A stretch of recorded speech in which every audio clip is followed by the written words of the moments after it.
let's get started with your questions. There's a lot of questions, and I want to answer them.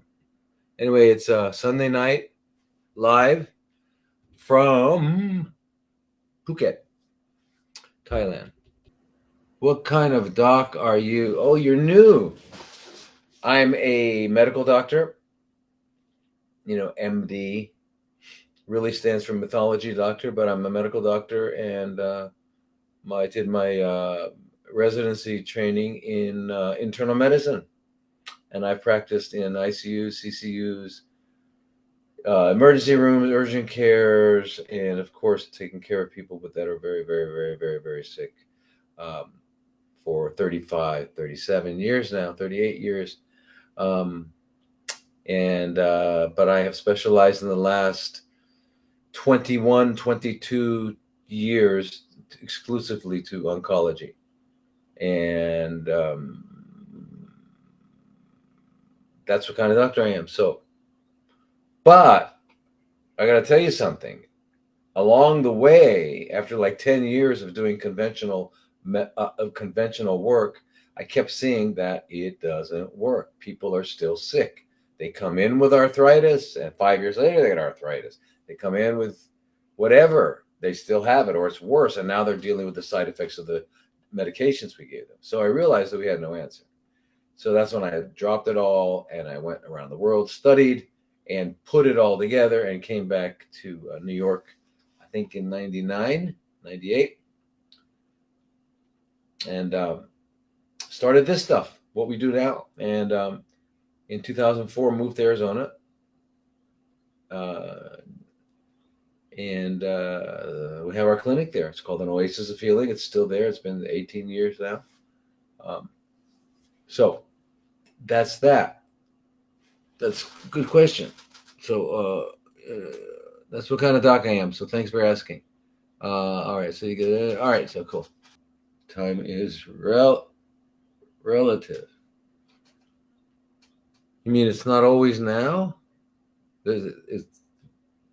What's relative to now? Anyway, let's do it. Okay. So can stage 4 colorectal cancer? What? I'm getting worse here. Can stage 4 colorectal cancer with extensive mets to lungs, lymph nodes be cured?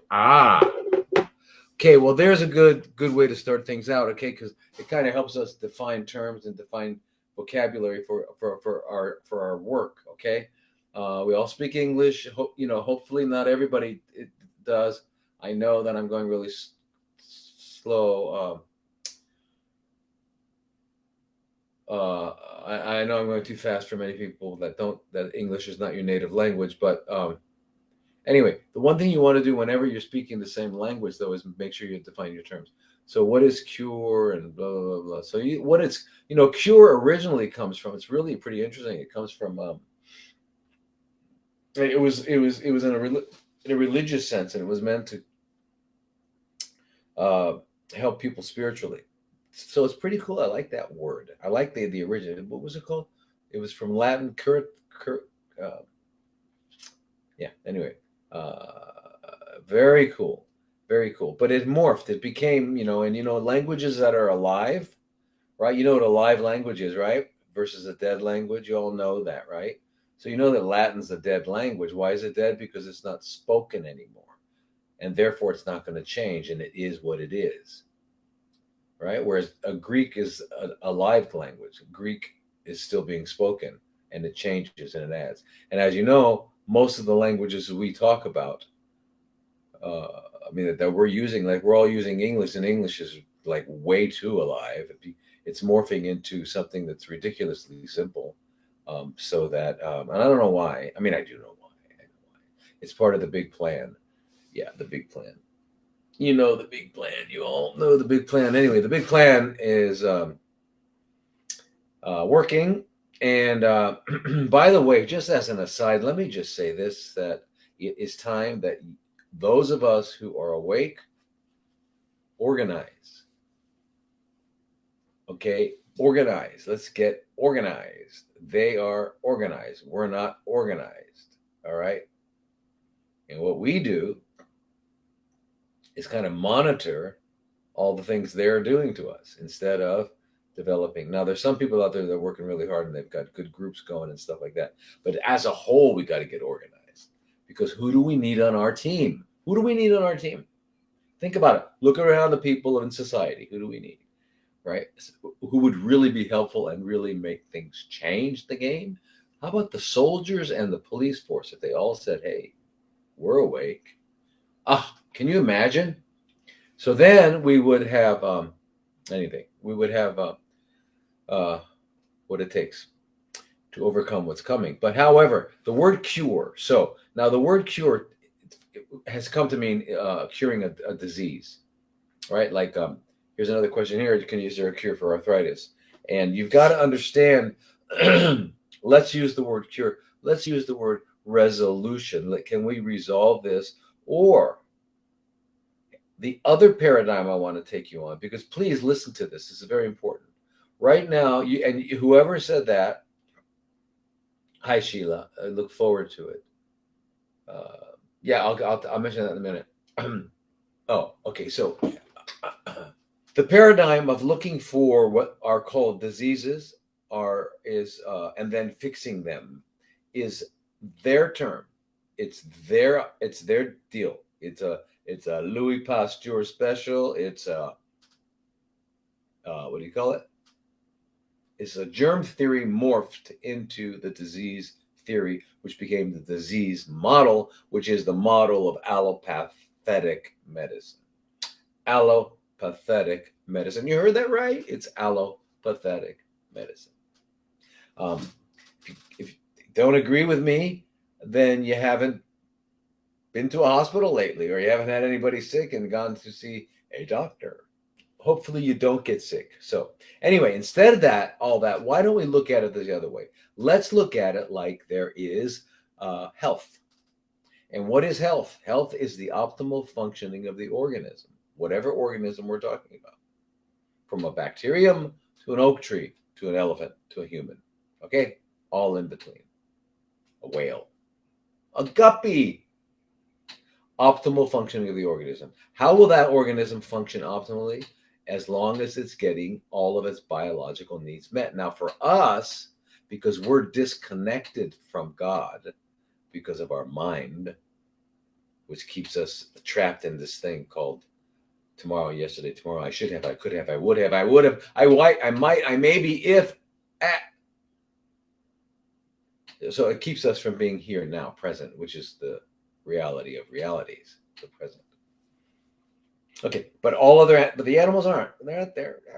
They're not thinking about what's going to happen next Tuesday or what's going to happen after they die, or my kids are going to be okay. They don't think these ways. All right, they don't think like that. Anyway, so we're trapped. Anyway, we're trapped in this mind, and so what I was going to say is that health, the optimal functioning of the organism. So for humans, it means all of our biological, psychological, and spiritual needs are being met. When they're all being met, we are optimally functioning, and everything's resonating, and we're in harmony, and we are amazing beings, amazing beings. But when that's not the case, when the opposite is the case, right? Okay, good. So, anyway, okay, so but you guys, I know you have lots of questions about specific things, and I'm going to get to them, but I want you to get these full concepts, because these concepts are going to help you more than you can imagine. Okay? Health. So what we don't want to get rid of arthritic pain or this tumor or that tumor, or we want to get rid of the sequel, the deficits from the stroke. We want to be restored to health. And if we never had health, then we want to achieve it. And one way you can see health is most children, 3 years old, 5 years old, right? Before the parents have perverted them too much with what feeding them things that they eat, I can't believe it. You got to remember something. They're going to eat what you give them. When they're 2 years old, 3 years old, 4, they're going to eat what you give them. Think about it. What's not going to make them get sick like you and me? If they ate right their whole lives. But they won't. They're going to eat thermally degenerated garbage that we call food that requires a label because we can't figure out what's in it. We wouldn't know within it unless we had microscopic vision. And in fact, if we had electron spectrometer in our eyeballs, then we could actually see the molecular structure of it. We'd go, whoa, that ain't food. But we don't do that. All right, we're made. It's the amazing thing is that 100% of us don't have active cancer. That's what's amazing. So anyway, so what I want to do is get on, instead of saying, how do I cure this? How do I get restored to health?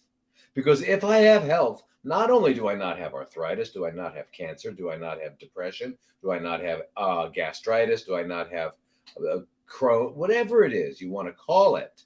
Those are all manifestations of the same thing. And that same thing is what? The accumulation of toxins over time with subsequent and resulting in consequent degeneration of organs, right? And when you start to degenerate and cause the dysfunction of glands such as, I don't know, pituitary gland, adrenal gland, thyroid gland, ovaries, testes, then you start to have hormone decline. So with that accumulated toxin and hormone decline, we have a phenomenon known as aging, okay? Because there's no reason why we should be running around at 800, 900. You might think that's weird, and if you want to click off right now, click off, but that's the truth. That's the truth. There's not a real reason why these these incredible divine gifts should not keep going. They were designed that way. Anyway, we could talk biblical, we could talk whatever, but anyway, I believe can overcome your genetics. Do you? Oh, okay. Well, okay, yeah. Good question. Genetics is it's something that unites all organisms on Earth. Is that we have this stuff called DNA made by ribose, right? With the 5 carbon sugars we talked about last week. Yeah, and then you have deoxyribonucleic acid, and you have ribonucleic acid, and then you got messenger RNA and transfer RNA, and then you got microRNA. But it's all but it's these genetic things, and it's these 4 base pairs, and that's all just 4 base pairs. Anyway, so that's genetic material. Anyway, there's a certain sequence, and you have DNA. Now, the DNA is what? It's the parts department. It's like the cell needs something, goes over, turns a button on, opens the door, and the DNA pushes it out, closes the door. Okay, so DNA doesn't know what it's doing. It's just not doing anything. It's just there. It's the parts department. Okay, so anyway, there's messengers running back and forth, and they're all taking instructions from the membranes because the membranes are in touch with the environment. And that's where if we have any control in our lives at all, it's the environment around the cells, okay? The environment around the cells. And that environment consists of everything you've eaten, drank, breathed, that was on your skin, okay? Anything that got into your body, whether it's gas, such as oxygen or carbon monoxide, doesn't matter. Any gas, carbon dioxide, monoxide, whatever, sulfuric fumes from sulfuric acid, whatever it is, gases, nitrogen. The atmosphere is 70% nitrogen. So there's that. And what else is in our interstitial fluid? It's the waste that wasn't eliminated, and there's where the problem is. Well, both problems. One is let's not eat things that cannot be. Wait. Food. What is food? Anybody got that question answered? Yeah. We've talked about it before, and we're going to talk about it every time. What is food? Food is that which, when ingested, can be turned into flesh and blood or energy. The opposite of that would be something called poison. And poison is that which, when ingested, cannot be turned into flesh, blood, and energy, and therefore must be eliminated. And we have different degrees of poison, but we only have one kind of food. Food is food. And so when you look at anything, an apple, a banana, a pear, a peach, a piece of broccoli, there are parts of it that cannot be ingested. I mean, they cannot be assimilated and must come out. And we have waste.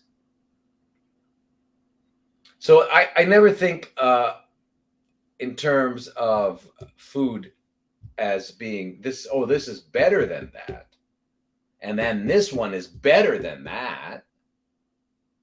I think that this is not as bad as this, not as detrimental as this, not as detrimental.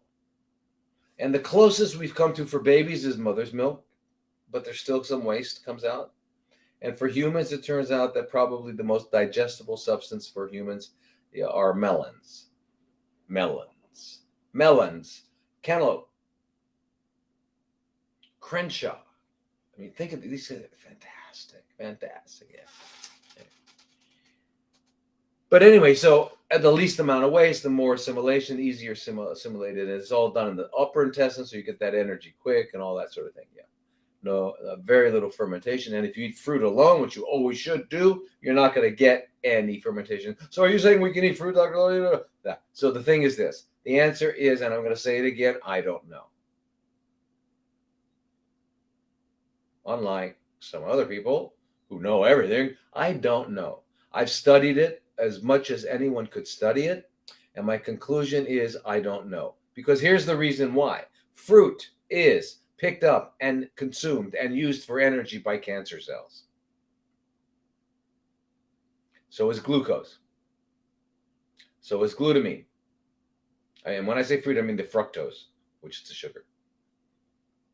However, all of those are also absolutely necessary for so many other things that without that we would be dead. So it's not that you can't, there's nothing simple, black and white in terms of metabolism and all that sort of thing. I'm going to go on a ketogenic diet. That's all I need to do. Well, no, you don't, because your body's going to make some more. It's going to take some of your protein and through gluconeogenesis in the liver, it's going to turn that into sugar. Right? Do you ever think about it? How about let's look at a lion. Let's look at a lion. Now, lions have normal glucose levels. How the heck do they get normal glucose levels? All they're eating is dying animals and corpses, but mostly they try to get them alive. Where? Because they make it. They have a very, very high, animals that are carnivores have a very, very increased ability to go through the process known as gluconeogenesis, where the amino acids are turned into. Anyway, so to answer your question, it took a long time, right, to get you ready for it. But anyway, stage 4 colorectal cancer and extensive meds to the lungs and lymph nodes can be cured. No. Well, what I'm going to say is this. This person that we're talking about right now, that you're referencing to, can be restored to health. Yeah, can be restored to health. I've seen it. I'm not just making this up. I don't just say these things. Why would I say them?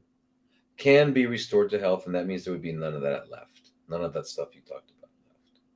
But if you're going after a cure, I wish I had it here. God, I gotta find that book. It's so, and do I have it here? Oh my God! I'm gonna get it next time. I gotta read it to you. I gotta read to you the preface of this book. And I can't find it right now because it's probably still packed. All right, because I've been moving for the last 80, 90 years, I think. I'm always moving. So anyway, but unfortunately now I'm just moving a couple kilometers here and there. Yeah, but anyway, if you don't look for cures, what you want to look for is health. I'm telling you. Where there's health, there's are no problems that we call diseases. Okay. So the answer is yes, yes, yes. Uh, what do you what do you think of taking a ratio of 4 to 1? Did I lose like a couple? Huh? Huh? You know, it's a different. It's a different. What do you think of a ratio of 4 to 1 THC to CBD oil for hormone-driven breast cancer? Um, um, Actually, a lot. I think it's really good. The studies are not quite out yet. I don't know why. They've had the time. I don't know what they're doing. They love to study things. Everyone likes to get their. They like to get publications because it makes them stronger in their environment, in their professional field. But let me just tell you. But Anyway, so just a reminder of the cannabinoid system. We have an endocannabinoid system, and endo always refers to inside the body. Okay, exo is from outside the body. Very simple. Cannabinoid refers to anything that is of that class of molecules that come from those plants or that have come from endogenously. Okay, so we basically have two endogenous ones that are produced in our body. And then, of course, we've got the external ones, which are the cannabis plants and the hemp plants, the cannabis plants. And then there are different species, as you know, and all that sort of thing. And there's different levels, and they all have different kinds of cannabinoids. What are cannabinoids? Cannabinoids are substances that can bind to a cannabinoid receptor and cause that receptor to have an effect on the cell, on the cell's working, how the cell is working, what it in producing and letting out and distributing, or modifying its genetic expression, blah, blah, blah, blah, blah, all that sort of thing, right? So anyway, and they're called the CB1 and CB2 receptors. And there's even another one that's that they think is a CB3 receptor, and it's actually called GPR55. So something that nobody should ever remember unless you're working in a lab. Okay, so don't even worry about that. Okay, well, here's what it turns out. It turns out that with estrogen receptor positive, now there's a relationship between the hypothalamic pituitary gonadal axis. I don't know if you ever heard of that, but anyway, all hormones, not all, but a lot, go through that process. The hypothalamus is the lowest part of the brain, and it sends signals down through some vessels into this little gland hanging off it called the pituitary. And that pituitary distributes it into the blood. Its response to the hypothalamus distributes into the blood different hormones that either have a direct effect on physiology or stimulate another gland to produce a hormone that will have an effect. Okay, and then the amount of that hormone in the blood, if it gets high, tells the hypothalamus to slow down, and it's a great feedback system. But they all work together. Well, it turns out that the interaction between CBD, THC, and that whole system is real, right? And so they found that in estrogen receptor positive breast cancer, yes, it's by and large, all the studies they've done, but they haven't done any of the real defining studies that they should do. And I don't know what's keeping them from doing that. But it does some amazing things, right? It stimulates apoptosis, which makes the cells die. it puts it into cell cycle arrest, so it stops replicating. It does many, many, many different things. So it's very, very good. Now the 4-to-1 ratio is, again, that is like mostly true. And then there's some others that it's less that way. The ratio needs to be a little different. And then again, you can use CBD for some things, whereas you can use and the THC for other things, because there are multiple types of benefits and multiple types of physiological reactions. But in general, yes, it's good. I mean, it's a good therapeutic tool for cancer, and it's also a good therapeutic tool in all other cancers. Yeah, it's medicine. And I just want to show you a parallel is that we also have something called endogenous opioids.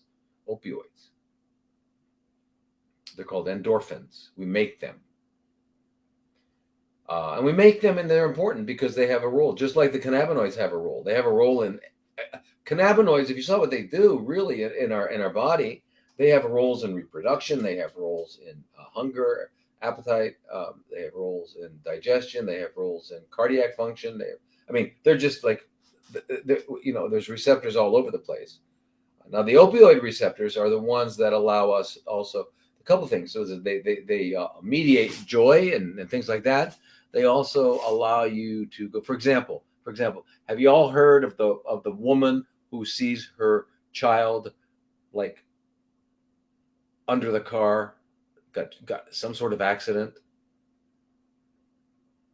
And the mother, who normally cannot walk up and pick up the car, walks up and picks up the car and gets her child out. Well, part of that physiology, there's a lot going into that, right? The cycle. And if you think the mind doesn't have anything to do with the body, whoa, think about it again. Part of it is that she's producing lots of endorphins. Saturating it. Why? Because what happens, anybody that's working out with muscles, what is the final thing? What is the limit of a weight you can pick up or lift? I mean, besides your arm breaking, besides the bone fracturing and your arm falling apart, besides that, what happens before that? And it's called pain. Pain limits our ability to do certain things with muscles.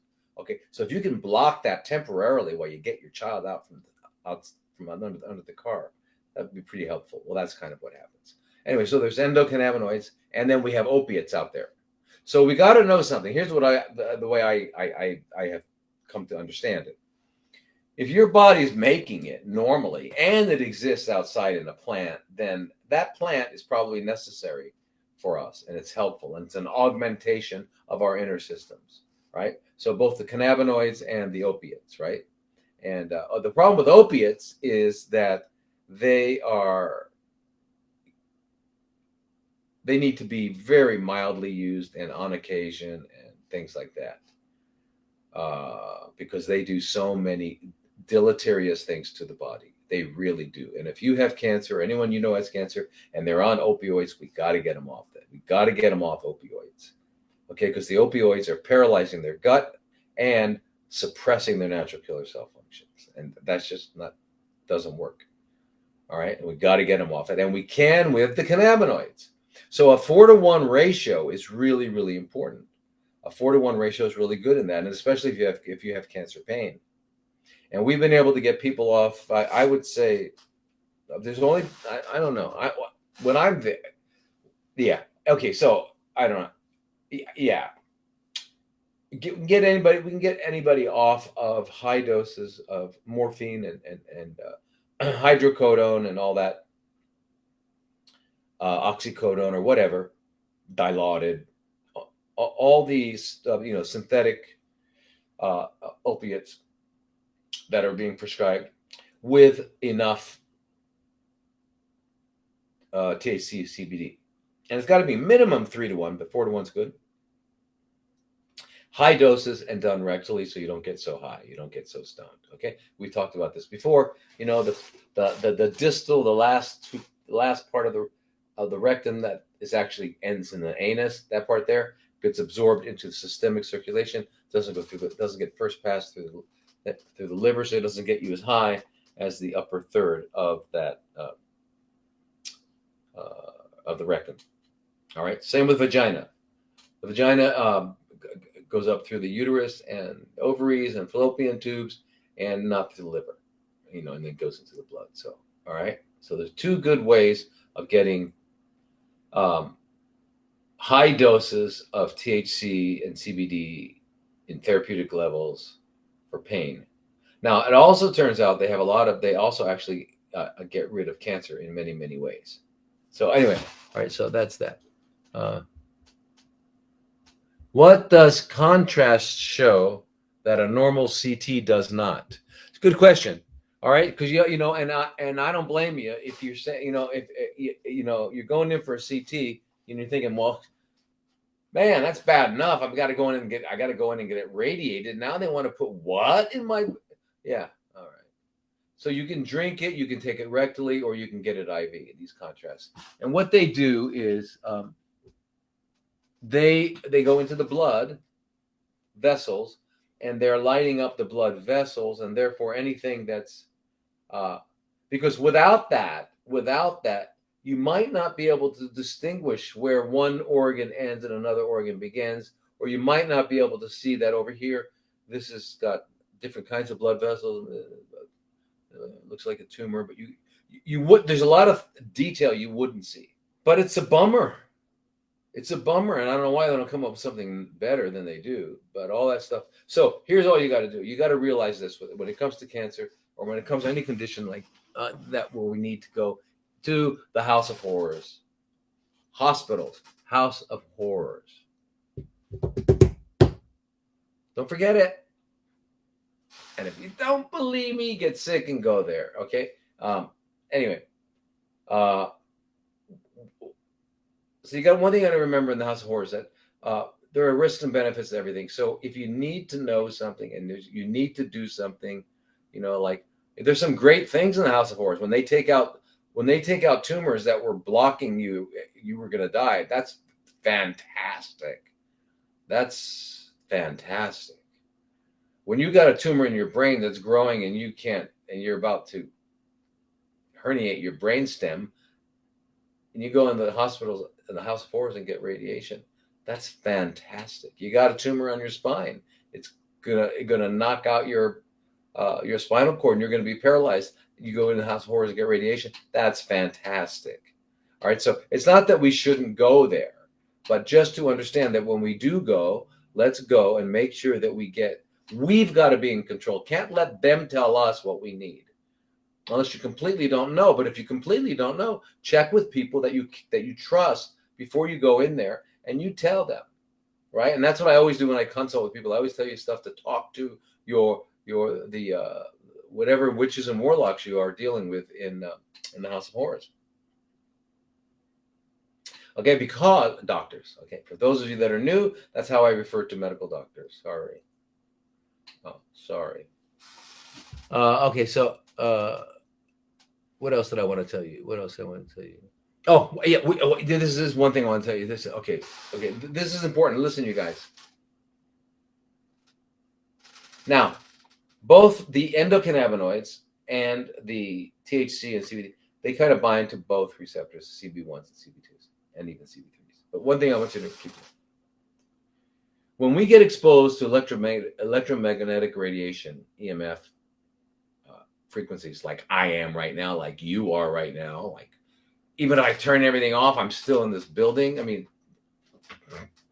I live in a condo, so the guys downstairs probably don't think about this, so they're not going to turn off their Wi-Fi. But anyway, and then forget all that. You got these 5G towers around. You got all this stuff going on. So anyway, what do they do? Well, one of the things they do, one of the most profound things they do, and we think it's, up to 4G. 5G, we still don't know all the stuff that's going to happen with 5G. But remember, 5G is a military weapon. That's what it is. It's been in the military for a long time. They're first found out about, I think in World War II, right? When it cooked the eyeballs of the people in the back near the radios. Yeah. Cooked the eyeballs. In other words, like hard-boiled eggs, you got hard-boiled eyeballs now. All right, anyway. But The mechanism by which these 4Gs and other kinds of EMF damage bodies is they block something called the voltage gated calcium channels. And the voltage gated calcium channels are, because we've got all kinds of channels and gates around our cells and all that. And so anyway, so as you know, I mean, just as an example, calcium is necessary for muscle contraction, right? And magnesium. I mean, anyways, calcium does all sorts of stuff, many things. But I mean, that's just one example. So anyway, it's got to get into the cells, and the way it gets into the cells is through these voltage gated calcium channels. So EMF paralyzes that. EMF paralyzes it, and when it paralyzes it, it's stuck open. And when it's stuck open, it can't close. It can't modulate what's coming in, and like a million calcium ions go in per second. And they mix up with the nitrogen oxide. They stimulate nitric oxide production. Nitric oxide, which is really good and can be problems, but it turns it into peroxynitrates. Then it eventually becomes hydroxyl radicals and all that. So anyway, this is why. So anyway, guess what? There's something called calcium channel blockers that they use. It's one type of antihypertensive medication, right? Such as amlodipine. You might have heard of that. Anyway, there are others, and they block that. So they know, they found out. They just say they gave a bunch of animals that, and the other animals they didn't give it to them. Let them get exposure to high doses of EMF, and the ones that took the ones that had gotten the calcium channel blockers had no effect. The others died. All right, so that's that. We know that for sure. Well, I'm just here to tell you that CB1 receptor does the same. So now, smoking weed is you're going to wind up getting both CB1 and CB2, but it doesn't matter. You're going to get CB1 though. I just want you to know that. I think that's pretty amazing. I love that. The fact that that's true, right? And the CB2s are really important because remember, that's our immune system. I mean, macrophages have CB2. And but one of the ways when you ask with the breast cancer positive, I just want to tell you, is that it winds up in producing less estrogens. So it actually lowers the estrogens. Now, what might surprise you, and by the way, people are ER positive, PR positive, right? Well, you know that the PR positives is kind of like a biomarker that tells you how well the selective receptor blockers, such as tamoxifen, are going to work. If you don't have the PR receptor, if you're not PR positive, they won't work as well in terms of recurrence and stuff like that. So I mean, because that's how these drugs work. And remember, these drugs are synthetic things and all that. But you know what? If you bring your body into balance,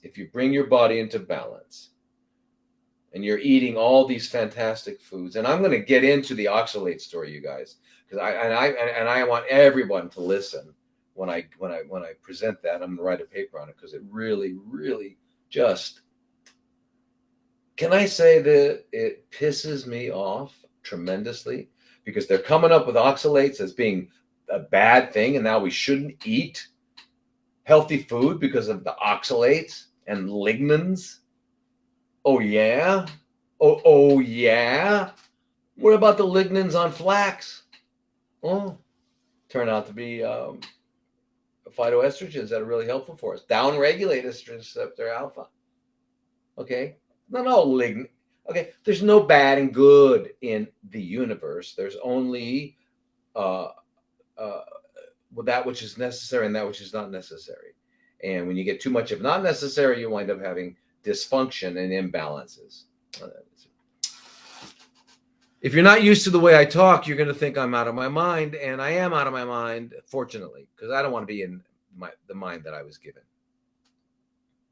I mean, that I was raised with.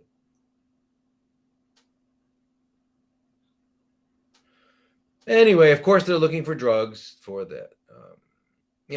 Flax also is an aromatase inhibitor. Oh my God, my God.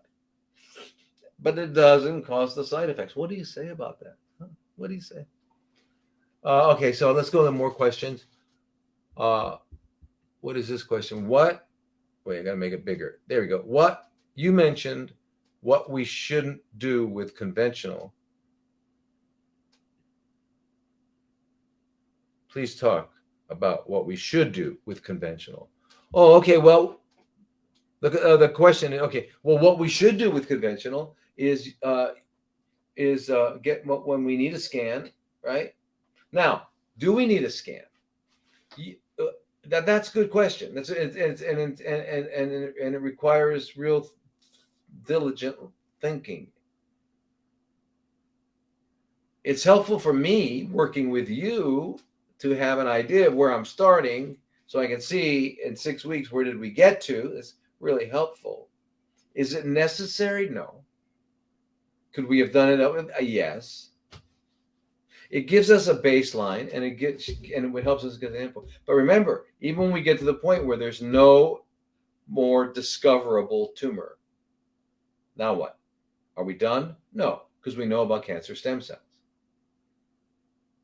And the one thing I don't like about one of the major things I don't like about PET scans and CT scans and all that is that the person who sees it will now have the exact dimensions of each little tumor. Oh wow, this one's 33 by 44 millimeters. This one's 1.2 centimeters. But you got all these now. Every time your mind, which is out of control, by the way, if you don't know it, you got to know it. Everybody knows it. You all know you're out. You all know you're insane. Everybody knows you're insane, right? We all know we're insane, right? With our mouths closed. We make sense for a little while when we open our mouths, but when our mouths closed, forget it, right? Anyway, what the hell was I talking about? Anyway, do you take insurance for any of your treatments?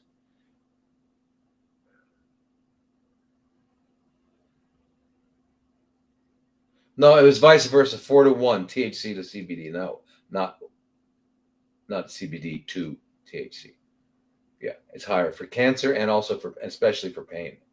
And you got to get the rectal suppositories. They got to be 500 milligrams at least, and you might have to do it 3 times a day or 1.5, twice a day or whatever, whatever it takes to get rid of the pain, get rid of the opiates, get off of that, and then you'll be okay.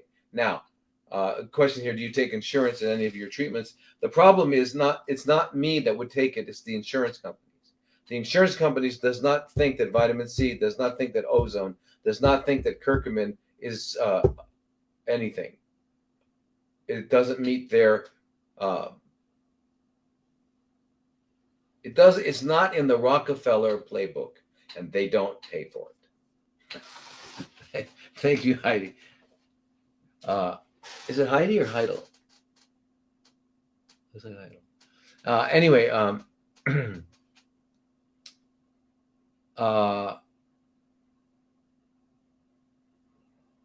yeah. So that so that's the problem. So the only thing that insurance companies will pay for is IPT, insulin potentiated low dose chemotherapy. They'll pay for the chemotherapy, but you don't tell them that you're doing insulin. You can mention it, but don't call it IPT. Just call it metronomic chemotherapy. That's what we call it. That's what it is. Metronomic. That's in their literature. That's metronomic chemotherapy. Anyway, so they'll pay for that because they like that. It's a petroleum product. Got to sell that oil, So they like that, but they don't. They think ozone is quackery. They think all this other stuff is quackery. They might pay for hyperthermia, but I'm sure they're going to require that we have a certain kind of machine. So that's the hard part with all this insurance, and I'm really sorry. Really sorry it's this way. I mean, I was just taught. I saw that someone had the bill from the hospital for just chemo was $130,000 for the one time in the week. Well, that would be at our center for like a year, getting everything 6 days a week, including food and everything, all treatments and colonics and lymphatics and everything. So, I mean, in terms of relative expense, it's not nearly as expensive. However, it's not paid for by what they call insurance. And remember, insurance is nonsense. Anyway, I missed that. Somebody just said they're in the emergency room. Where so I can't get to you right now. So sorry. I had to go to Mexico to get treatment to get the works done.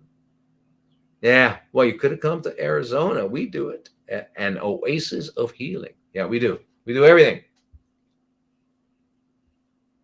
Okay, so let's look at some more questions, you guys. So anyway, so when to answer your question, which I almost did. So with conventional, we got to do scans at points. We have to, or we don't have to. We decide. I don't want people to picture them. I'd rather the person. I love it when the person says, "Look, if you want to get a scan, but don't tell me about it." I love that. Okay. All right. Now the other one is there are things we need to do. You got to do surgery sometimes. You got to do radiation sometimes. You got to. You have to. Right? You've got to do these things sometimes. And the fact that I do use IPT means that I'm using chemotherapy, so that's conventional. But I also use insulin potentiated Curcumin therapy, which is not conventional. Anyway, right? They can't patent it. Yeah.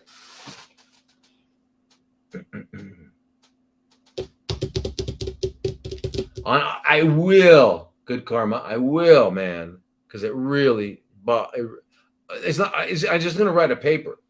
I'm going to write a paper, and I'm going to tell you because this whole thing. Spinach has got oxalates, and broccoli has got goitrogens. It causes goiter, and then all seeds have lignans, and these are terrible.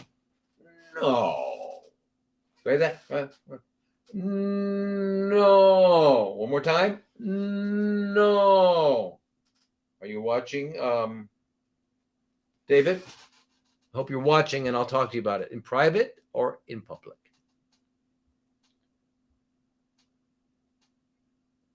Now, metal marker was left in my breast during biopsy. Does it considered as a heavy metal in my body? Yeah, well, this is a big problem. Anybody who's had a biopsy and they leave a metal, what they're leaving is titanium. And titanium is a metal. And they do it again. They don't even tell you. This should be arrested. If a doctor does something to you and they didn't tell you they were going to do it, and like they took out something or they put something in, they didn't tell you. Why is that not arrestable? Why is that not a crime? It's a crime. Anyway, yeah, it's titanium, right? And titanium is not that good. So what are we doing with titanium? Think about it. We used for years and years in the dental world, we use titanium, right? For implants. You want to do an implant because you don't want to have a root canal because root canals are death. Death. Death. Get them out by a biological dentist who uses ozone and a platelet-rich fibrin. Just get them out. Get them out. If they're not on the meridian where you might have cancer, it doesn't matter. It's destroying your immune system. Okay? And it's growing all kinds of stuff. It's called taxidermy. All right? Only it's taxidermy on a living person, which is a pretty bizarre thing to do. Anyway, that's root canals. But also, so when they take out the tooth, they put in an implant, which goes into the bone, and then once that heals, they can put a crown on it. But what they found over the years, and I have some very good friends, one good friend particularly who's in Germany right now. She is a biological dentist, and she's I think she's originally German and lived in the UK for a long time. So I'm not sure if that's the case or she was born in the UK. I don't know. But anyway, she says what she's seen is that on X-rays after uh, even after years there are bone erosions, and if you've got bone erosion, you've got inflammation, and you've got a place for all these guys to go live and set up camp. And when they get into those bones, that's when they can go to your brain. They can go to all the meridians associated with that, and they spread over here, and they're getting all your different meridians, which is connected to your organs and all that sort of stuff. Yeah, whole body dentistry, fantastic book. Yeah. Very good, you guys. You guys are wired on, man. You guys don't need to hear me. You really don't. You guys know all this stuff. You guys know all this stuff, man. My best teachers are you guys. Now, anyway, so get these, and they leave them in, and they have some ridiculous story that they want to know where it was, just in case. But don't worry. Why do you care where it was that you did the biopsy? Now you can't find where it was. Isn't that like good news? Huh? How? If you start to question these guys about things they say, you're going to find out that it requires you. The only way you could go along with the conventional world is if you had your brain removed and taken out before you entered the hospital. Take your brain out, remove it, and then go in the hospital. Either that or take I don't know, 10 milligrams of Xanax. Sure. You want to leave a titanium implant there so you can remember, just in case there's nothing there in the future. That only makes sense to who? Somebody out there? Anybody? Does that make sense to somebody? Yes, Larry. Coming to Thailand. If you come to Thailand right now, we're building a clinic. I got some wonderful, wonderful people I'm working with. Fantastic, wonderful human beings. Never imagined I would run into this quality of human being that would be willing to and want to help. It's just fantastic. So we're building, but it's about 6 months off. So until then, if you come, I do work with a clinic in Bangkok that I trained. I'm no longer affiliated with them or anything, but they'll kind of follow what I say. So if you had a root canal and the cap came off, what do? You go to a biological dentist. You got to make sure it's a real biological dentist. And one way to tell you got a biological dentist, you look on the internet, you look on their website, and you look under services. And if they put in root canals as one of their services, they're not biological dentists. No biological dentist would ever put in a root canal, ever. Number 2, you want to make sure they use ozone to sterilize afterwards and or lasers. And number 3, you want to make sure they cover the hole, the wound, with your own body's fibrin. Okay. All right. Yeah, it makes no sense, right? It's ridiculous. All right, so now, thank you, Gary. That's fantastic. I'm so happy. In Phuket, no, I've got a couple places here that will do things for me, but like they call the Life Clinics, LYFE. There's one in Rawai. There's one over here, but they'll do things. They just don't have all the stuff. And I don't have a place yet, so I can't even make food. But in Rawai, there's tons of raw food restaurants and things like that. So it could be done, but and it's certainly better than running around jumping in taxi cabs in Detroit or New York City. So I mean, I don't know.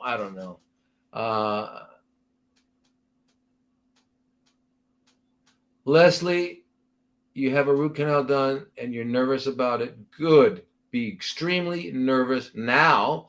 Go find a biological dentist. Make sure you got a real biological dentist and get that taken out and have them use. Now, what do we use? We're not going to use. Well, we can't use titanium for here. That's you don't want anything. You don't want. Tell them if you're going to get a biopsy, kind of say, look, whatever you're going to do not take out my lymph nodes and do not leave any metal clips behind so that you can see. Do not do that, because if you do that, I will sue you, and I will call the medical board. Good.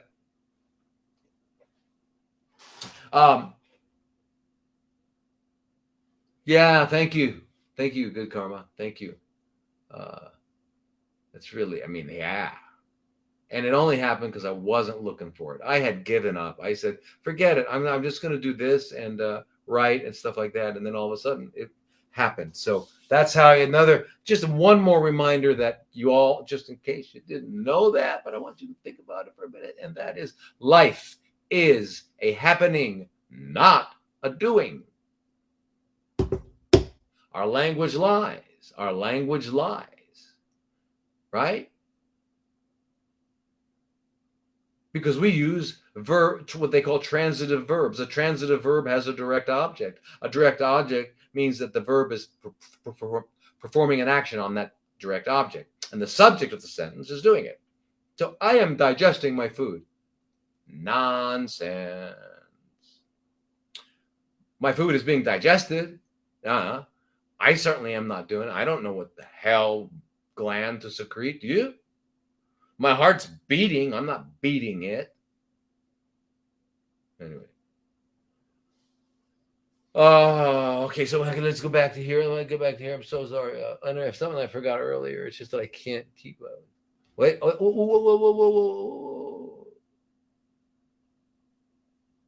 I am an NAED at this point. No evidence of disease. Oh, NED. How long should I take it for? Ivermectin, 12 milligrams twice a day, forever. Stop maybe a month here and there, 2-3 weeks here and there. Just stop, just to give your body a chance not to get. You don't want your body, because your body's really clever. It'll get used to things. You don't want it to do that, right? But yeah. Same with fenbendazole. I don't know. It depends, but. Do they leave medical markers after neck biopsy? I don't know. You mean lymph node biopsy? No. Okay, so what would you recommend doing for muscle invasive bladder cancer? Okay, so muscle invasive bladder cancer just means that the bladder cancer, which started on the inside of the bladder, has now spread through the muscle a little bit. Okay, so I would still use BCG, which is going to stimulate the immune system. I would still use that. I do. And all the other things that we do, eating healthy, drinking a lot, keeping your bladder filling and emptying, keeping it going alive, and all that sort of thing.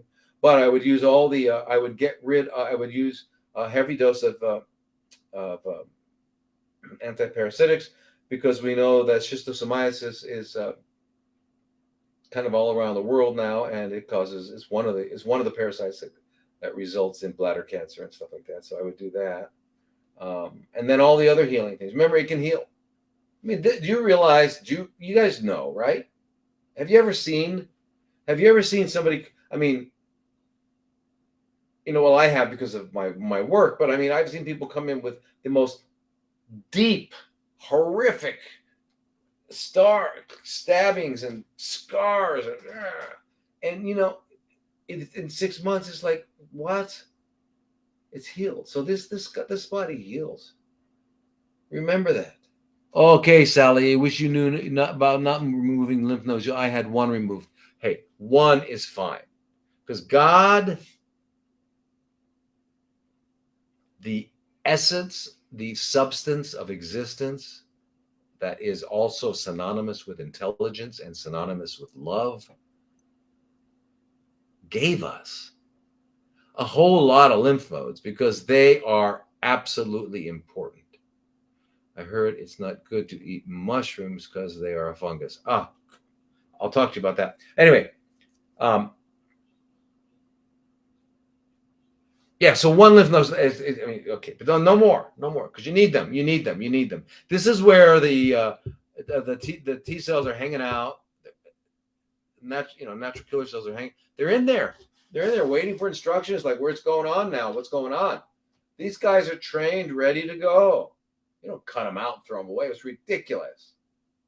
And if you got cancer in the lymph node, then thank God it got there, so that now we can do something about it. Madness. Okay, so wait, what was that again? Yes, I heard that. Oh, not a good idea to get mushrooms that cause the fungus. Listen, I can't remember how many species of mushrooms, but I think it's they're their own like phylum, right? Right. They're not animal. They're not plant. They're not part of the plant. There are I don't know, millions and millions of species of mushrooms and fungus, and that whole group, fungus, what we call mold, what we call mushrooms. Well, they're not the same. Just like a dog is not the same as an elephant. So if I eat portobello mushrooms, I don't have to worry that portobello mushrooms are going to be growing in my body. Okay? It's just common sense. So that's not true. That's not true. Whoever told you that misunderstood whatever they heard or whatever. You can eat mushrooms. Should eat mushrooms. There's some fantastic mushrooms. There's some fantastic mushrooms. Why do you have to take bioidentical hormones to keep cancer away? Natural is better. Okay. Oh, why do you have to take natural? You don't have to take bioidentical hormones to keep cancer away. What are biologically identical hormones? These are hormones that do not differ from our own hormones that we make. This is much different than the hormones you get from a retail drugstore like, what do they have in the States? Savon? Thrifty, or is that way, way old? Ooh, how old is this dude? And Thrifty. What else do you guys have? Longs? Well, that was Hawaii. Anyway, all these drugstores sell retail products that are patented. If they're patented, they're not natural. Okay, so and when they did the Women's Health Initiative, they had to stop it. They had like hundreds of thousands of women around the U.S. postmenopausal women.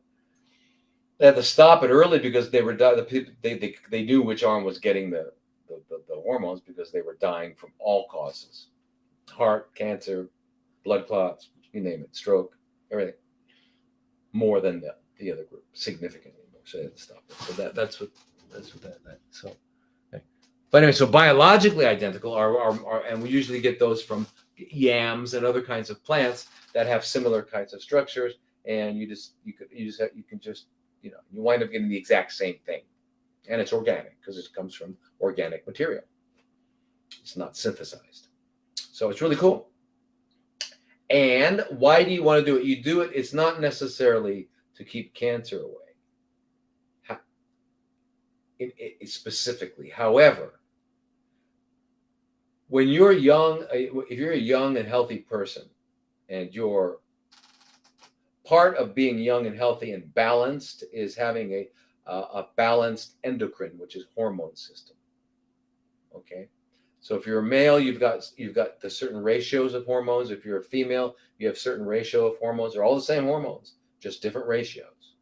Okay, so men don't really cycle. Men are on full alert 24/7, as you all know. Unless, of course, you get married, then they suddenly are not. Forget all that. But women are cyclic, and we know that estrogen, progesterone, and all the metabolites and all that sort of thing. So, so in a healthy, functioning, balanced human being, there are no conditions that result in what we call chronically fermenting cells, or result in anything like that. So what we're trying to do, what I try to do, is I don't try to do. What I do is I get everybody balanced in every way. Every way of the biologically, psychologically, spiritually, every way, and get them all balanced, all those different aspects of our being, just get it all balanced. And part of that is balancing the hormones. And I like to get people back to the latter part of the fourth decade of life, late 30s, early 40s. It's a good time because your hormones at that point are really pretty good. They're not wild and crazy like the 20s or the teens. and you're not yet in serious decline. So it's kind of a really good good thing. So now, without those hormones, though, yeah, natural is natural, and you will without those hormones. That means that you've accumulated enough toxicity in your glands, that your endocrine glands, or glands that make hormones. You've accumulated enough toxicity that's now going. Um, you have a decline in hormones, and you wind up getting old, shriveled up, and all that. So, and it's going to happen to all of us. I'm shriveling already. It's ridiculous. But I'm not ready to be like really old, I'm not ready yet. Okay. So for me, I do it. And for anybody, I recommend it too, because you want to still feel healthy and vigorous and all that sort of thing. And hormones do that. A lack of hormones results in your cells getting dehydrated. All sorts of weird things happen. Is it possible to have soy instead of tamoxifen, even if you're highly sensitive to it? Now, I don't know what that means. So what I would do is try different kinds of products. And when you're sensitive, you get allergic. I don't know what you get to it, but try natto. Try edamame. I don't know what you mean it does. Does tofu make you that miso? Whatever. You don't want to do something that's going to cause you a problem, right? You don't want to eat anything that's going to cause you a problem. Whoa. Listen, my partner keeps being told to have turbits with MIBC. Remember, guys, CVS, Walgreens. There you go. Yeah. Right. Remember, I acronyms and stuff like that. I don't know them that well, because these same exact acronyms are like they have multiple meanings depending on the context. So anyway, what is turbits with MIBC? Are lumpectomies good? Too many questions. How to raise platelets, specifically how to raise platelets. There are some amazing, if you get a traditional Chinese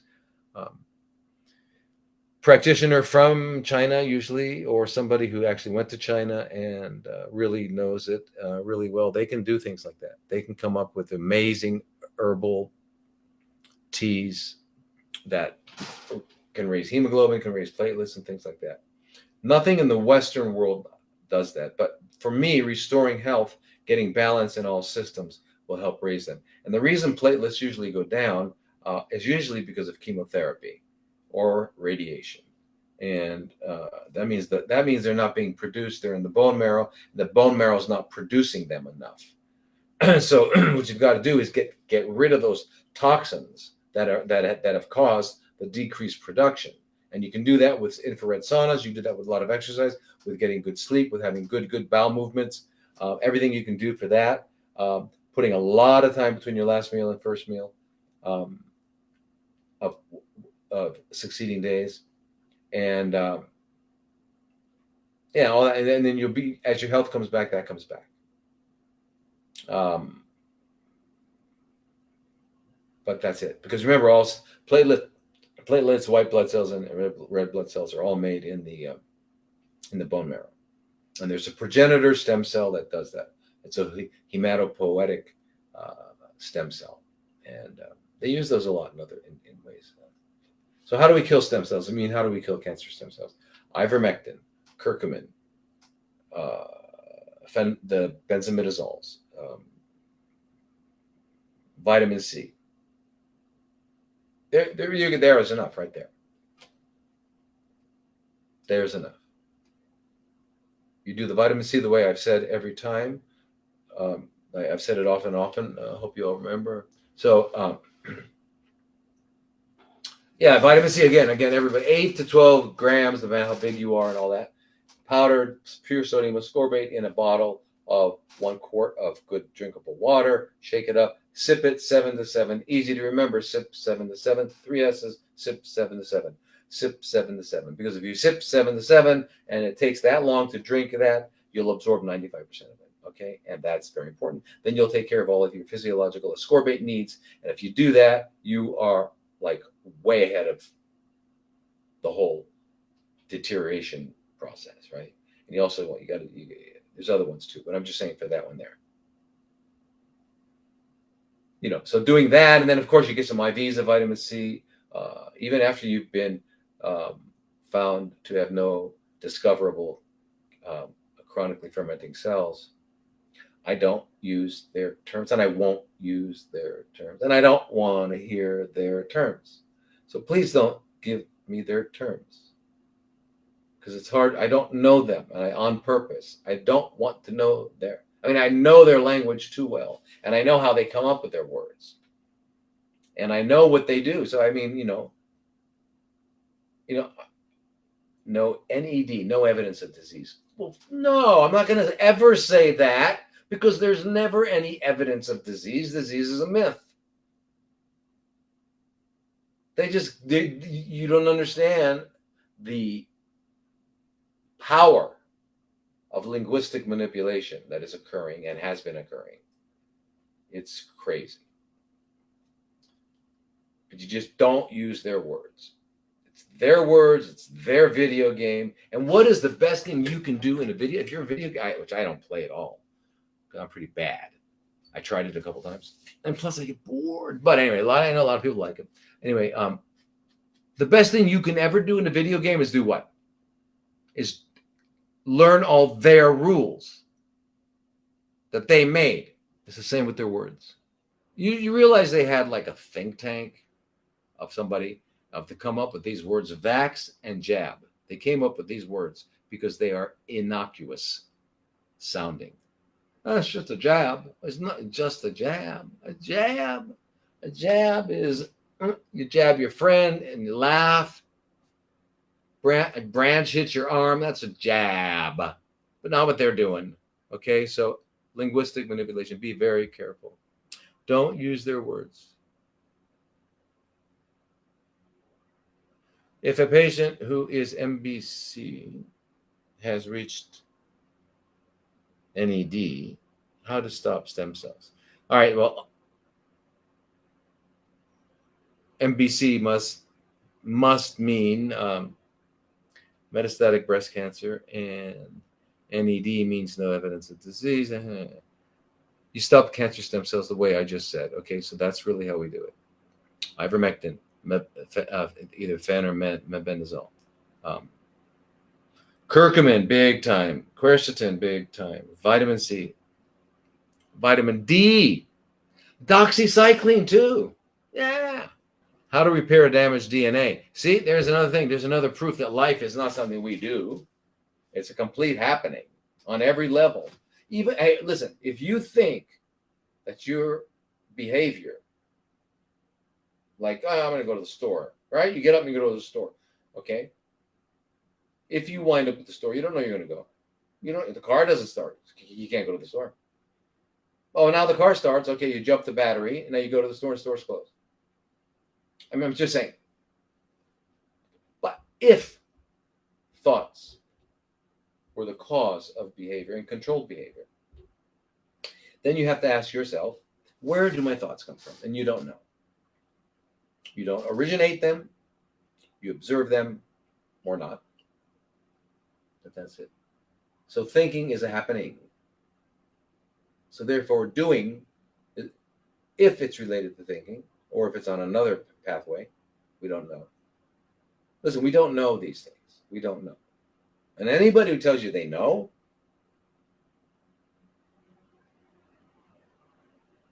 I don't know. I wouldn't talk to them anymore myself. But if they're a good friend of yours, have a good discussion with them and ask them how they know.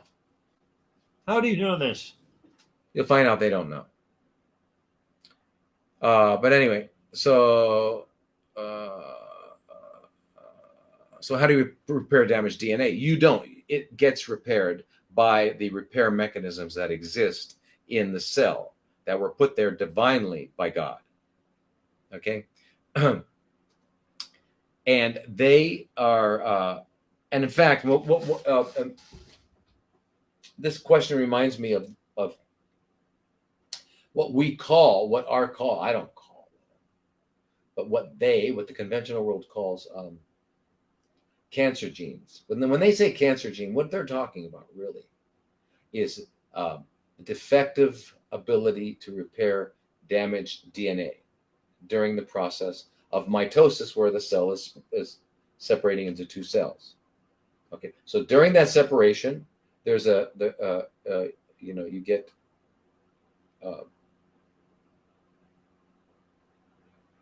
you have to have like a carbon copy of an exact copy, an exact duplicate. So you've got to, so things get in that process. It's a lot of process because there's a lot of base pairs in our DNA. I mean, it's a big, intelligent deal. Okay, and so things break off and things like that, and then you got repair mechanisms.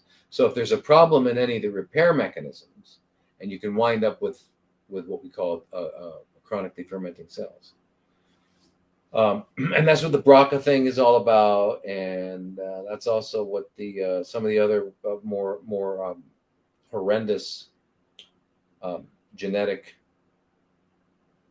directed or genetically empowered fermenting cells, cancer.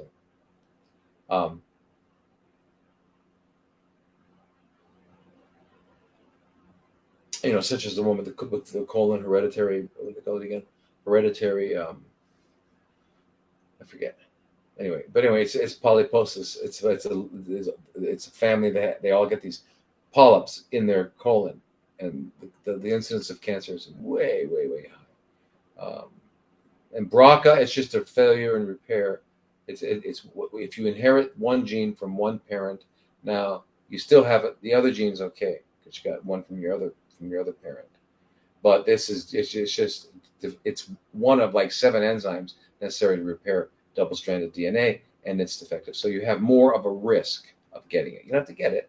You can still eat healthy, live healthy, do all that stuff, and won't have to get it. And live a healthy life, live a natural life. We don't even know what living an authentic, healthy life is anymore. Some of us do. Some I have a friend who lives in the mountains in Oregon. There's people out here. That live in the mountains. There's people that are connected to the earth. In Vanuatu, I found them. I think they're in trouble now. Fiji. There are, and I'm sure North America has got somewhere. Hopefully, I don't know. I hope so. Some good, healthy indigenous people. Although I doubt it because they've been disturbed by the Western monster. But anyway, an authentic, real life. We have no idea how to do that. We only know how to live in these artificial worlds that we've developed. That's what we've learned. Best way to boost natural killer cells really is, in addition to eating healthy, living healthy, and doing all that sort of thing, keeping your colon clean and all of that, is medicinal mushrooms, maitake, shiitake, Coriolis. My mind's a blank right now, but there's a lot of them.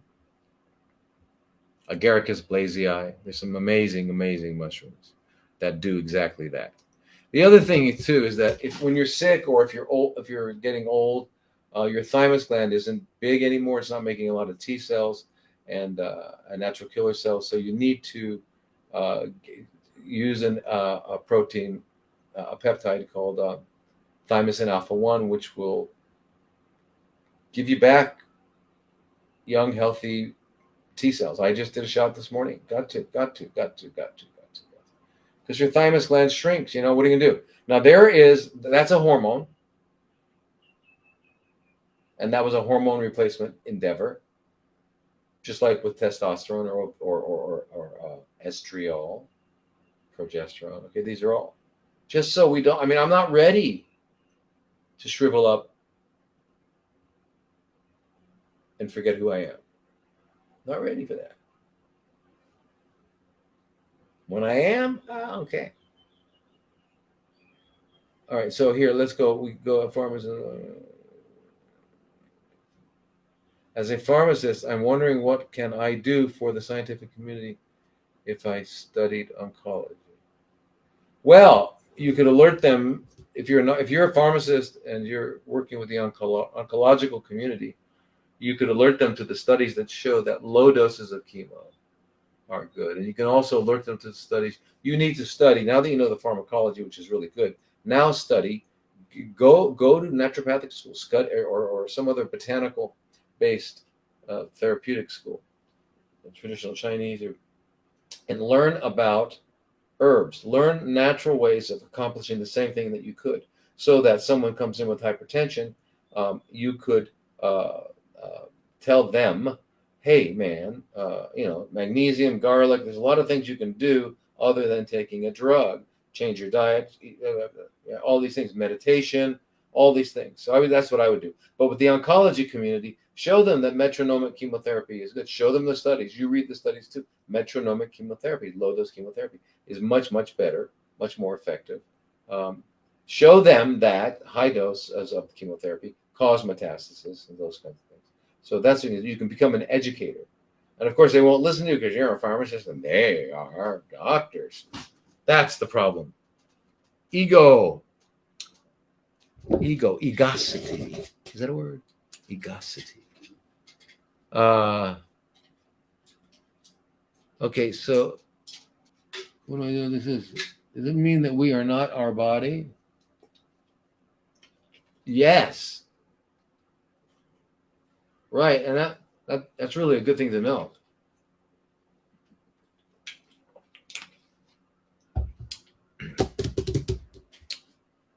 It's a good thing we're not our bodies, because they end. No matter how good you take care of it, gravity. So yeah, and right. So you could listen. Everyone, pretty much, can you agree that you are not your hand, okay, and you're not your arm, not your leg. Anyway, you keep going through the whole thing, and you say, okay, I'm in Sanskrit, in India, they call it niti. Niti means neither this nor that. I am not this, I am not that. So what am I? What am I? Well, after you take away the body and you take away the mind, not that you can't just throw the mind away, but your roles, right? I'm a father, I'm a mother, I'm a friend, I'm a daughter, I'm a lover, I'm a student, all those things you get rid of. Okay, that's not who you are. Those are things those are doings and roles you play. That's not I. So when you get rid of all the things that are not I, you're left with I. And it's very interesting if you've read the Old Testament, well, also called the Pentateuch by Judaism. I forget what the Muslims call it, but it's the same foundation for all three religions.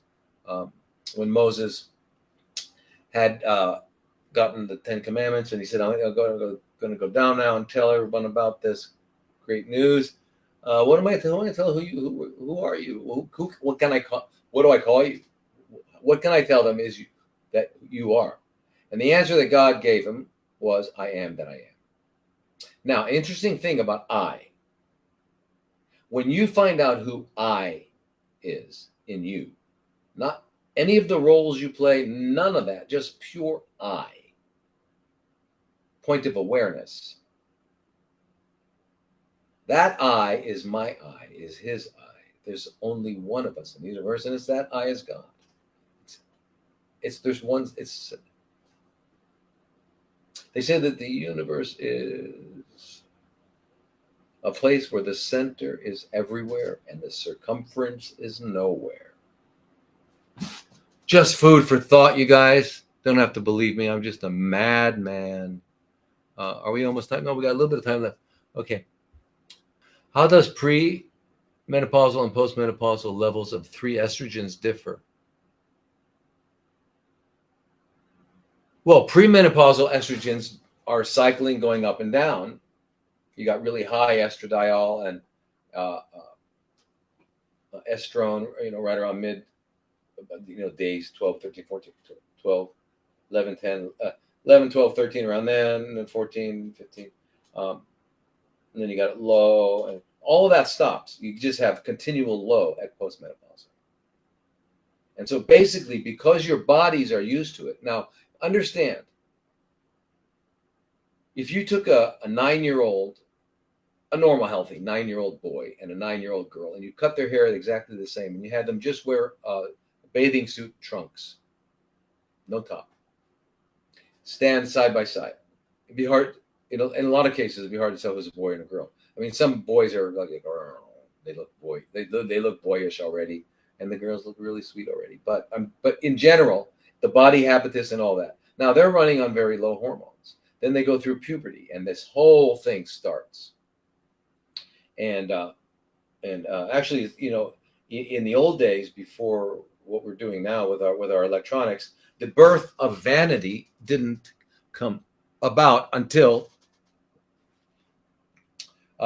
puberty. Because in puberty, people discovered the mirror and they fell in love with themselves, and then there was the birth of vanity. But anyway, 3 years later, so you did that with these kids, they were 9, 10, 11, 12. So 4 years later, now you put them together wearing just big trunks, and there's a big difference. That big difference is hormones. Okay? The woman's shape is different, the man's shape is different, their genitalia is different, everything's different now. Okay, so now you're on this.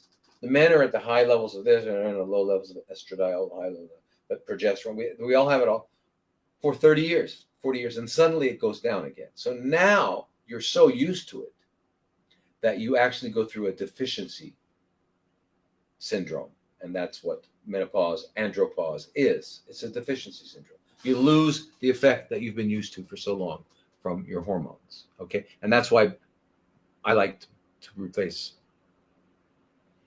What to take for liver protection if on Fenbin? Yeah. Okay. So yeah, if you're on Fenbin, and basically you shouldn't just be doing one. You got to get, after you get rid of your parasites, you've done 3 or 4, 5, 6 cycles of 4 or 5 antiparasitics and antifungals. Then you want to just maintain things with maybe Fenbin and ivermectin. Liver protection always ALA. Silymarin, which is milk thistle, which is silybinum. Those are all extractions of that. And those are the main ones. Eating less often and less volume, and eating foods that are really healthy. Eating lots of cruciferous vegetables and broccoli sprouts because they upregulate phase 2 detoxification in your liver. So you metabolize better. Lots of cruciferous vegetables. Eat lots of cruciferous vegetables, okay? And eat lots of seeds and nuts and stuff like that. Eat all that sort of stuff, and that's really going to be good for your liver. Don't overwork your liver with nonsense. Like don't, if you want to have a glass of red wine at night that's organic, no added sulfites, you don't get wiped out drunk or anything like this. It's not a big deal in your liver. You don't have to do it every night, but it's okay. You have to understand that also. Think about the person who is stressed, who's meditating, not really getting quite there. They have a glass of wine and they feel better. These things go away, or they smoke a joint, whatever it is, and they get better. So it's therapeutic. So even though it might have some deleterious effects, they needed it for that moment. And the quieting of the mind, the enhancement of the immune system, turns out in a net effect to be better than not having done it. Same thing with eating. You want to eat perfectly, but we're not going to. Forget it. No. Because we were raised by parents who fed us the junk that they grew up with. And it's not their fault because they were fed the same junk when they were growing up. So, but because we didn't grow up that, we don't just say, oh my God, I wish I had a carrot. I wish I had a cucumber. Right? I kind of get that way now because I've been doing that a long time. But for the most part, you don't see a lot of people like I gotta get. I'm gone. Where you going? You're getting in your car? What are you doing? I thought we were. No, I gotta go get a carrot. I gotta get a carrot, man. Okay, you don't hear that. It's I gotta get a pizza or I gotta get a gyro. Right? Is that what it's called? A gyro. Wild world. I can see you're all starting to go away, I guess. See, everybody stops making sense. Lion's mane, yes. Turkey tail, yes, other mushrooms. You're absolutely right, you guys. Thank you. Thank you for reminding me, because I'm like, life is happening. Yeah. You guys are. Yeah, it's a powder. The vitamin C I recommend is the sodium ascorbate. Now,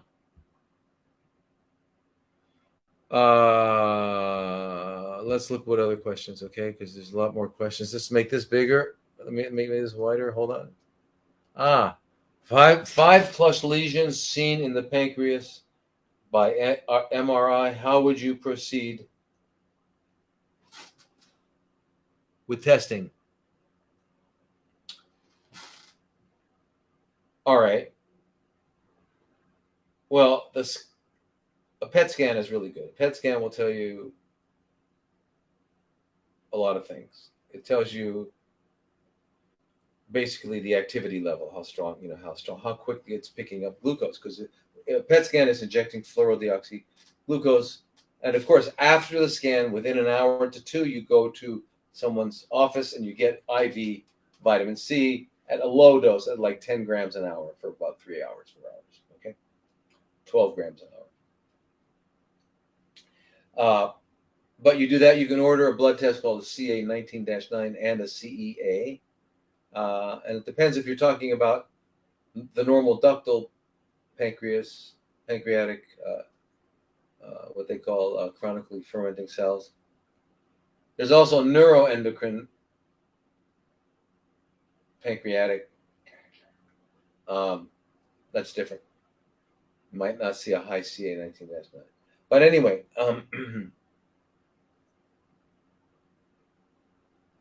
but that's what you do. And you want to get the PET/CT, because the CT is going to show you anatomy, where things are, how big they are, and this PET's going to show you activity. You get that. That's what I would get. And then go get the vitamin C. Just get it so you know what's going on. Is it in my liver and all that? Why with pancreas? Because pancreas, unlike some other places, is right in the middle of so many things that the minute it goes 1 centimeter this way and 1 centimeter that way, you've got other organ involvement. So you got to kind of move quickly with that. So that's what I would get right away, would be a PET CT, and then get your CA19-9 and your CEA blood tests. I would also get a ferritin and an iron, and see if the ratio of ferritin to iron is more than 5:1. I would also get an LDH, hoping it's not elevated. And that would be a great way to start out. And a lymphocyte subset. You got to look at your lymphocyte subset, because you want to know what how your T4, how your lymphocytes look.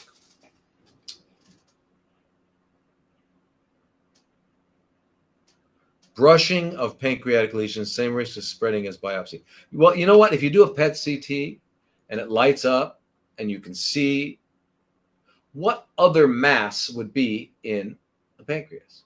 I mean, they don't need the biopsy. It's part of the union. The AMA union, you want to give everybody their part of their share. Epstein-Barr and its relationship. Okay, Epstein-Barr has been implicated in Burkitt's lymphoma. It's been implicated in nasopharyngeal cancers, chronically fermenting cells. It's been implicated in hepatitis. It's been implicated in just kind of like a flu-like syndrome. But again, we don't know if viruses exist or if something else causes the cells to produce exosomes. Nobody knows. I don't think there really are viruses, but whatever. I have BRCA2 positive. Don't have any cancer yet or history yet. Do you feel that I need to do a mammogram and MRI breast alternating every 6 months? No. Do an ultrasound every 6 months or every year. Eat really healthy. Eat lots of cruciferous vegetables. Take iodine. Take Lugol's iodine. Watch your thyroid function. You got to make sure that you're not thinking so much that your but you take enough, 12.5 milligrams a day, at least. Get the Lugol's liquid iodine. Lugol's iodine, which is that iodine, and put one drop on each breast every day too. Because the iodine will help the estrone become estriol, which is very, very good. Okay? Yeah. And get out of that BRCA thing. That's their word, their thing. Don't worry about it. That's not who you are. You are Sweet Love Sue. That's who you are. Sweet Love Sue. Sort of. One of your names. You're not BRCA. And you only got one. You didn't get it from the other one. So you're okay. You're okay. You eat really healthy. You go to bed early. Make sure your bowels are clean. You have authentic relationships. Don't lie. Move around a lot. Keep your body active. Yeah. Yep. Oh my God. I got to read this to you guys. Because I see this every day. I see things like this every day that blow my mind. Now, in the 60s, we came up with that. I wonder what they meant by it. It has to do with smoking. But it blows my mind. Here, listen to this from Stacy. I had a DNC biopsy of a fibroid in my uterus 3 weeks after I bled for 10 days. Massive bleeding, like the worst period of my life. They gave me the choice of hysterectomy or ablation. I am not sure what to do. Okay, so here's the thing. DNC usually is a scraping. It's called dilatation and currretage.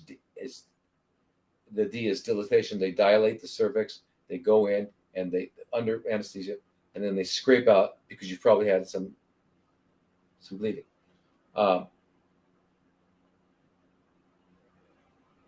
And so then you bled for 10 days, massive bleeding. So they probably got an artery. So should you go in there? What I would say is, so first of all, they did that. They gave you choice hysterectomy or ablation. Get an ablation. An ablation is they go in and they just kind of cauterize it. You can use what's called cautery. We get that. We get these little sticks. We use and you can just put them. It's got sulfur on it, but I mean, you can't do that inside there. But yeah, get an ablation. Just have them go in and have them block that artery that's bleeding. Take out the uterus. My God. If you got a nosebleed, you can take off your nose. What about women? You get your period, you would have your vagina removed? It's crazy. They're crazy. They're crazy. But it's crazy if you're not really affecting anyone. Like if you're just crazy walking on the street, talking to yourself, that's okay. But these guys are crazy evil because they hurt people. Glad you asked me. Get an ablation. I had a thyroid tumor that the doctor punctured with a needle more than 12 times because he was unable to extract tissue. That tumor had been with me for 2 years. Coincidentally, in the next ultrasound, 10 inflamed lymph nodes appeared. The tumor metastasized in 16 lymph nodes in just 5 months. Okay. I hope you all realize that there's not a thing I can say that she said it all. She said it all. They get away with it. Our biopsy, next question is biopsies bad? Yeah. Yeah, let's call it that.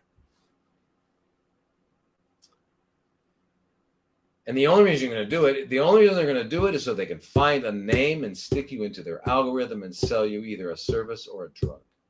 I have some pretty profound pronounced cysts in my breast, an ovary area, and an ultrasound and mammogram. No more mammograms. Remember, you don't need a mammogram ever.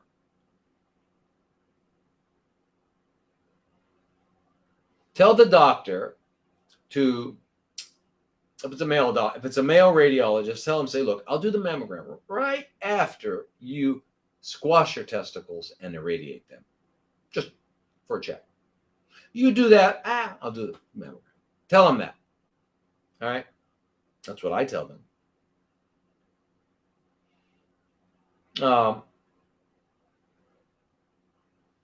Anyway, what was the question? I thought that.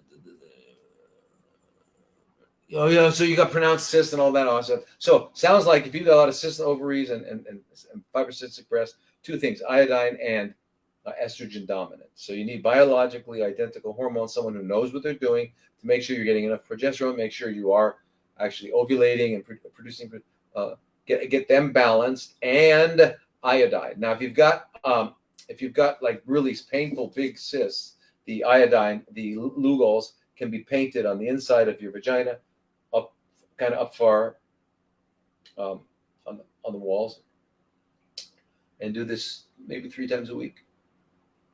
And you still got your ovaries, obviously, because they've got cysts in them. But together that and get your balance. You got to get your balance because your estrogen dominant, most likely having lots of cycles where you don't ovulate. It's really what happens. What time is it? Whoa, it's 9:02 over here. So I got to go because I have a Zoom consult now. So anyway, you guys, yay. Wonderful day. Thank you so much. You guys are amazing. Wait. Dr. Gundry says not to eat chia seeds because of lectins. Thoughts? Well, in one word, wrong. And I'll tell you why. Chia seeds may be just one of the most important foods that we have. All essential amino acids, omega-6, omega-3s,